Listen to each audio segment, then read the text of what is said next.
Maybe. No, maybe not. I don't know. 0 viewers. Nobody's watching us.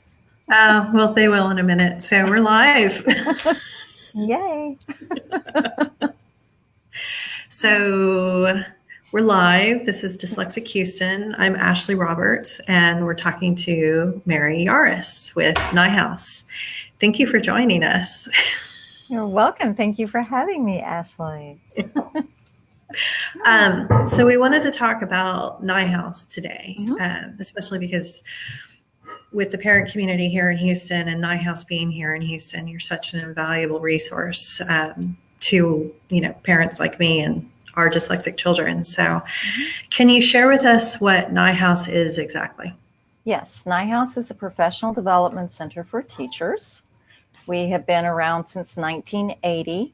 We were started by a group of parents who wanted to help their children, other children, by bringing this resource to Houston, because before there wasn't a training center. You had to go to Dallas to get training to be a dyslexia therapist. So that's how we were started. And because we were started by parents, they also wanted to make sure there was a resource available to parents. And that's why they established the Family Support Office. Okay.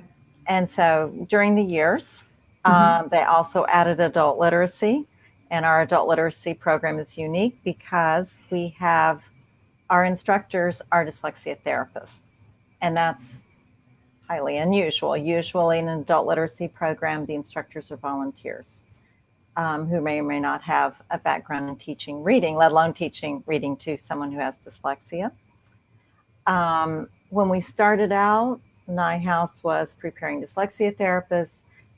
In 2000, the National Reading Panel issued their report that showed that the methods that you use for teaching students with dyslexia are good methods for teaching all children how to read, and that it was important to teach children all the things we teach a dyslexic child. And so we have now added classes for classroom teachers. So we teach teachers in all areas of literacy instruction, vocabulary, grammar, reading comprehension, handwriting, all of those things. And Neuhaus is partnered with numerous districts across the state, correct? Yes, we are. Yes. And beyond, not just in Texas. So. Oh, good. Very good. I like hearing that, definitely. Can you describe the Neuhaus curriculum that you do offer to districts and to teachers for dyslexic children? Sure. We are accredited by IMSLC, the International Multisensory Structured Language Education Council, which, yes, that's why we say IMSLC. So it is an Orton-Gillingham-based program. There are a lot of Orton-Gillingham-based programs out there. They are pretty similar. If you go to Scottish Rite, their program is called Take Flight. That is similar to our program, Basic Language Skills. There are some differences here and there, but it's an easy transition. For example, if a student is in one program, moves to another city, doesn't have that program available, it's pretty easy to transition into the other program. Okay. What about the adult literacy program? I imagine within your adult literacy program, you do see a lot of dyslexics. And I think you and I have kind of talked about that in the past, how you have some high schoolers in your adult literacy program as well. How does that program function? It's really interesting. We have 4 classes. So 2 of them are basic language skills. That is the program we use for students who are non-readers or very low readers. It's the program we use when we start young children. But it has all those foundational skills that they are lacking. We also have 2 classes that use the multisensory reading and spelling curriculum, which is for people who read at about a 4th grade level or above. So it's still filling in those foundational skills, filling in the pieces they were missing, but it moves more quickly. Okay. So we do teach the letters, the sounds, we teach the 6-syllable types, we teach grammar, sentence structure, vocabulary, fluency, rate and accuracy with which you read. That's all rolled into the program. Oh, wow. So and y'all call that the Neuhaus Academy, correct? Neuhaus Academy is a different program that is And that's actually a different website, neuhausacademy.org. That is a free website. It's free for the students to access. There is a teacher version that teachers can pay for that gives them more functionality. But on Neuhaus Academy, it's like the first word is aberration. So you're looking at those multisyllabic words. It's still teaching the syllable types, but it's also teaching morphology. So for example, in aberration, what does ab mean? It means away. Here are some other words where you might see that syllable being used. Let's look at the meaning of that word. So it takes you through the vocabulary piece as well as the phonology piece where you're learning the syllable types and the spelling patterns. Okay. And that's through videos, lessonettes. Okay. Does Neuhaus do any diagnostic testing of any kind? No, we don't. We're happy to refer people to someone for diagnostic testing. We do not do that. That decision was made very early on. We're teaching the teachers. Mm-hmm. And we don't want to have a conflict with the school districts because, we want to maintain that good relationship. Right. No, and that makes sense. Mm-hmm. So for a parent, I'm a couple years down the road, and I think you and I first met when I was about 4 or 5 months down the road when I took your parent information seminar with my husband. And I remember because we had specifically because we had found Linda Moved Bell first, and we had done that path before we transitioned to the Neuhaus program. Mm-hmm. And I remember during the parent information session, my husband turned around and he looked at me and he went, "We definitely put the cart before the horse." So if I could, kind of redo things and do your parent information course at the very beginning of our journey, if I could have sat down with you at that time and spoken with you, what sort of advice would you have given, or do you give to brand new parents kind of starting out on this journey with trying to help their children with dyslexia? The first piece of advice I give you is it's going to be okay. All right. My daughter's 24. She was diagnosed when she was 6 years old. She got through college in 4 years. She's fine. That's your number one piece of advice. My second piece of advice is trust your gut, because trust your maternal instincts, parental instincts. It's when my daughter was diagnosed, I had been saying for a year, there's something wrong. There's something wrong. I'd gone to the pediatrician, who's wonderful, but pediatricians don't typically know about reading. No. And his response was, I don't think that's not what I do. So I didn't know where to go. So first of all, if you get to us, that's great. But also remember, you are seeing a side of your child. You are seeing all facets of your child. The classroom teacher is not seeing that. What my daughter's classroom teacher saw was, she's really working hard. She's a very bright, creative child. What she wasn't seeing is when she came home from school at the end of the day, was frustrated and melting down, when she didn't want to go to school in the morning and had a stomach ache. Right. That's what the teacher didn't see.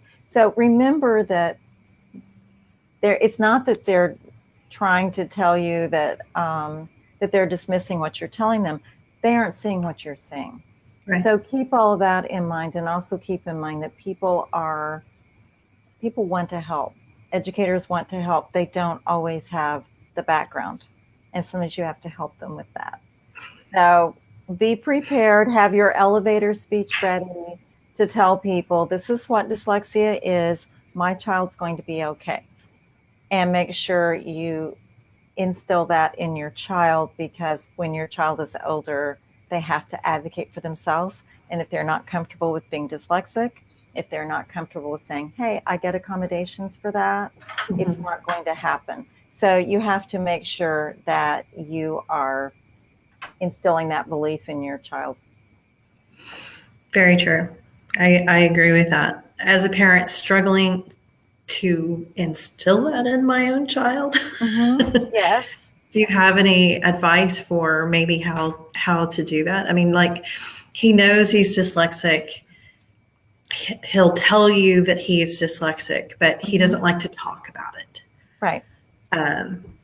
I remember last night we were talking for some reason. The sun was in my eyes as we were driving home, and I had a headache, and I was going, it's so bright. And then the sun went down and all the lights were in my eyes. I was like, it's still so bright. He was like, whoever invented the light bulb they shouldn't have invented the light bulb. And I said, well, let's have an interesting conversation about Thomas Edison now. Perfect segue, right? Perfect segue. And I was like, I finally got to the point where I was like, so guess what else is interesting about Thomas Edison, after we talked about all of his inventions and patents and all that. And he goes, I don't know anything about him, Mom. Why would I know anything else about him? And I said, well, you have something in common with him. He goes, he was dyslexic too. I love that. And that's great. I mean, anything you can do like that. But I will also tell you, with my daughter, there were times she was very comfortable with being dyslexic. There were other times when she pretended like it didn't exist. It was kind of like waves. Where are we now? But, when she was in high school, she was totally comfortable with being dyslexic and with being open with her friends. But she'd been with her friends for a while, and she was very comfortable there. When she went to college, it was a new group of people. She wasn't comfortable with it anymore. In her first semester, she did not want to use her accommodations because that would be admitting she had dyslexia, and she wasn't dyslexic. It wasn't dyslexic that semester. The next semester she was, and she got to her comfort level again. So just keep in mind that it does kind of ebb and flow for some reason. Mm-hmm. But with my of course, I do this for a living. Yeah. So I'm talking. So she was totally immersed in this world of dyslexia, whether she wanted to be or not, poor kid. But she also saw the students that I was working with who were coming into the house, and a lot of them were her age, some of them were her friends. So that helped a lot. But just trying to get them around other kids and just talking about it openly, and maybe not saying, hey, this is my child and she has dyslexia, he has dyslexia. That might be a bit much, but on the other hand, you can talk about dyslexia in a general setting, not talking about them, but just talking about dyslexia. Yeah. And that's helpful too. Very true. So we've talked about your program and the fact that you work with districts and you train teachers, et cetera. Is it also open to parents to be able to take the classes? And because we've talked about too the shortage of, if you go to the economic terms, supply and demand, you have a supply of dyslexics and the demand for tutors, or flip that, you have the demand for tutors because you have all of these dyslexic people, but the supply of tutors is very, very small. It is. And, you get full quickly, because if you are working with students privately, you're working one-on-one. And especially if you're working with students after school, because, you can't work with kids that late. They get tired. So you can only take a couple of students after school. So it does fill up quickly. But yes, parents are welcome to take any of our classes. Now, to go through the basic language skills program, and by the way, I was not an educator. I came into this as a parent, not to work with my own child because she had a therapist and that was working beautifully, but to work with other children because I just loved what I was seeing in her. But there are prerequisites to take basic language skills, the dyslexia intervention program. You have to take reading readiness, which is a one-day class. You have to have minimally a bachelor's degree, preferably a master's. And there's a process you go through, an application process you go through. And that's all laid out on our website. So if you look under educators, I think it's called specialist program, something like that. But there's a lot of information on our website. And we got a comment saying it is a great program right now. So. Well, thank you. I think it's wonderful. I love it. Do you have to have a bachelor's in education or just a bachelor's in, like I have a degree in English?